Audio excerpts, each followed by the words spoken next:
পুজোর প্রাককালে স্বেচ্ছাসেবী সংস্থা শ্রী সবুজের অভিযানের উদ্যোগে আজ সকালে অনুষ্ঠিত হলো বস্ত্র উপহার কর্মসূচি।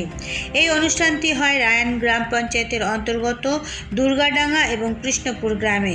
মোট 110 জন উপভোক্তার হাতে এদিন তুলে দেওয়া হয় নতুন শাড়ি, নতুন লুঙ্গি এবং গেঞ্জি। দুর্গাডাঙ্গা ক্লাব প্রাঙ্গণে 70 জন এবং কৃষ্ণপুর নতুন পুকুরের পাড়ে 40 জনের হাতে পূজা উপহার তুলে দেওয়া হয়। এই অনুষ্ঠানে বিশেষ অতিথি হিসেবে উপস্থিত ছিলেন রোটারি ক্লাব অফ বর্ধমান রোটারের সভাপতি অমিত কুমার শর্মা। জানা গেছে, শ্রী সবুজের অভিযানের পক্ষ থেকে সামাজিক মাধ্যমে সকল শুভাকাঙ্ক্ষী ব্যক্তিদের কাছে সহযোগিতার আবেদন করা হয়েছিল। সেই মতো বহু সহৃদয় ব্যক্তি শ্রী সবুজের অভিযান স্বেচ্ছাসেবী সংস্থাকে নতুন বস্ত্র বা আর্থিকভাবে সহযোগিতার হাত বাড়িয়ে দেয়। শ্রী সবুজের অভিযানের পক্ষ থেকে সকলকে ধন্যবাদ এবং কৃতজ্ঞতা জানানো হয়।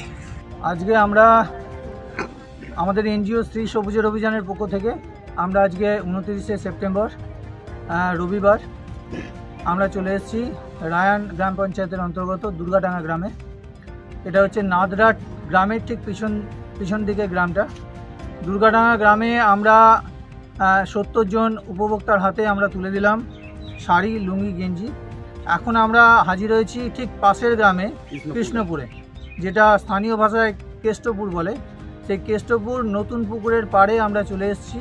এখানে আমরা 30 জন উপভোক্তার হাতে আমরা তুলে দেব একইভাবে শাড়ি এবং ছেলেদেরকে লুঙ্গি এবং গেঞ্জি, এবং সব মিলিয়ে আমাদের 100 থেকে 110 জন আমাদের এখানে টার্গেট আছে। আজকে আমরা উপভোক্তার হাতে আমরা এগুলো নতুন শাড়ি এবং নতুন লুঙ্গি গেঞ্জি আমরা তুলে দিচ্ছি।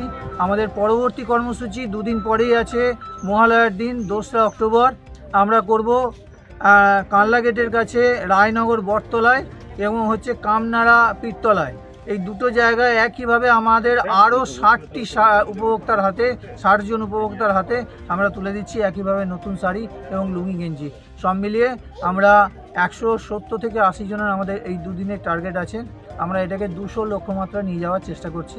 আপনাদের সহযোগিতায় যারা আমাদের বিভিন্নভাবে অর্থ দিয়ে এবং শাড়ি, লুঙ্গি, গেঞ্জি দিয়ে সহযোগিতা করেছেন, বিভিন্ন জনের কাছে আমরা আবেদন করেছিলাম, সোশ্যাল মিডিয়ায় আমরা আবেদন করেছিলাম, সেখান থেকে সাড়া দিয়ে আপনারা যেভাবে স্বতঃস্ফূর্তভাবে আমাদেরকে সহযোগিতার হাত বাড়িয়ে দিয়েছেন, বিগত দিনেও দিয়েছেন এবং আগামী দিনেও আপনারা এইভাবে আমাদের পাশে থাকবেন আমরা আশা রাখি।